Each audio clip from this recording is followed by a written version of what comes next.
to go back to them. Hello and welcome to the last video in our series for Softonic in managing challenging, difficult conversations. Now, by now you've seen the power of reframing, how we can use reframe in difficult situations by giving us access to resources that are more helpful, more powerful, more creative to allow us to create some better outcomes for ourselves. We've also looked at the ability to use the FO model for active listening, to ensure that we're listening out for the facts and we're teasing out the facts, the opinions, and then what's wrapping around that are the emotions. And using this gives us a laser focus on the conversation and what the other person might be thinking, feeling, allowing us to build up specific hypotheses. I want to concentrate on this last video on the communication style. Remember, we talked about the 4 different communication styles. We talked about the idea of how we show up, what it is that we're bringing. Your communication style shapes how you enter every conversation. And under pressure, that style tends to become even more pronounced. The 4 communication styles we talked about were the diplomat, the investigator, the observer, and the challenger.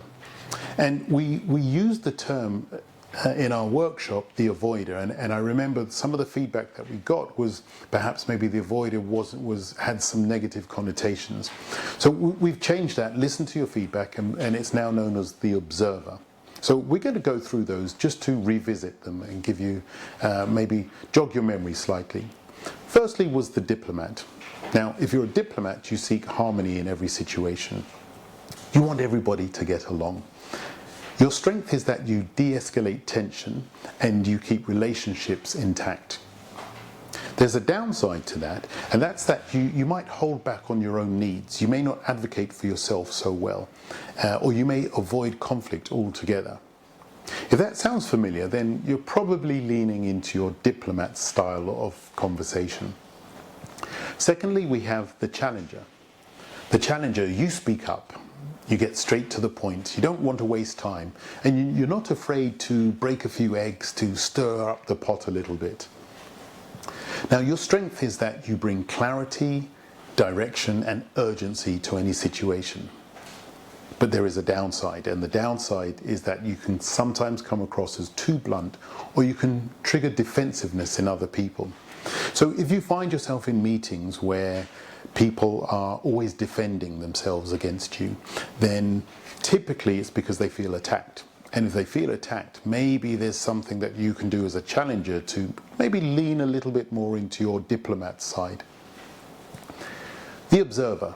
Now, the observer, formerly known as the avoider, the observer, you stay calm, you gather input, and you avoid any unnecessary emotional drama. And your strength is that you bring balance and objectivity to any situation. The challenge here, the blind spot, is that you may be seen as disengaging too much, because you need to take a bird's eye view of everything, and so you need to feel disconnected, but that can sometimes be perceived as apathetic or detached by the people who really want a connection. So the next time you feel yourself in a meeting disconnecting, maybe it's because you are disconnected, but just be aware that that has an effect on your colleagues. If they feel that you're being disconnected, they may read into that and think you're being apathetic, and that might cause them to hold back on information. Then we have the investigator. Now, the investigator, you like to ask great questions. You want to understand before responding, and your strength is that you are just prone to digging deeper, to looking beneath the surface, to asking those questions that people wouldn't normally ask, because you want to bring a new angle of thought and new insight. The blind spot, though, is that you tend to overanalyze things, and this can delay action, or it can even frustrate people who need very quick decisions. So here's the key. There is no one style, there is no best style. The real power comes from when you know your default style and you learn how to be flexible. So let's say, for example, you're a diplomat, but the situation calls for you to be firm and to put some boundaries up. Can you be channeled? Can you channel that inner challenger? Are you able to access that part of you that can make quick decisions and be more decisive? Or if you're a challenger and the moment actually calls for a bit of empathy, can you lean into your diplomat or your investigator energy and bring some empathy and maybe calm down and ask a few curious questions of your counterparts? It's like actually having a toolkit. So we're not asking you to throw away your natural style. We just want you to learn how to use other tools in the toolkit so you can pick them up whenever you need them. Here's the final reflection prompt for this video. Which is your communication style? Which is the one that you default to most of all, especially when you're under stress? And which style do you think that you could, moving forward, could you practice more intentionally? If you're not sure, think back to one of your last difficult conversations. What role did you take in that conversation? What role did the other person take?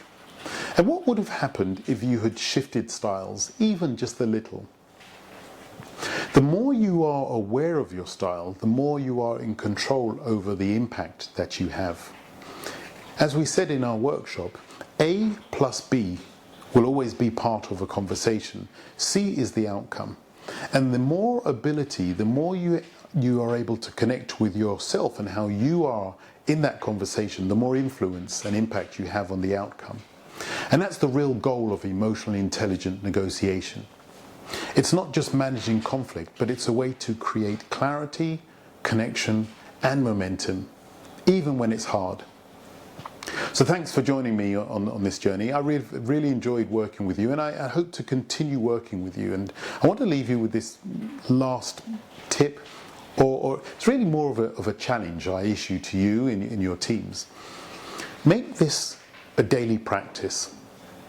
This isn't stuff that you can just read in a book and then go away and think that you become an expert communicator, or you become expert at negotiating under hard stress conversations. This is something that takes time and practice. It's difficult, and that's why a lot of people don't do this. But my challenge to you is make this part of your everyday vernacular in your teams.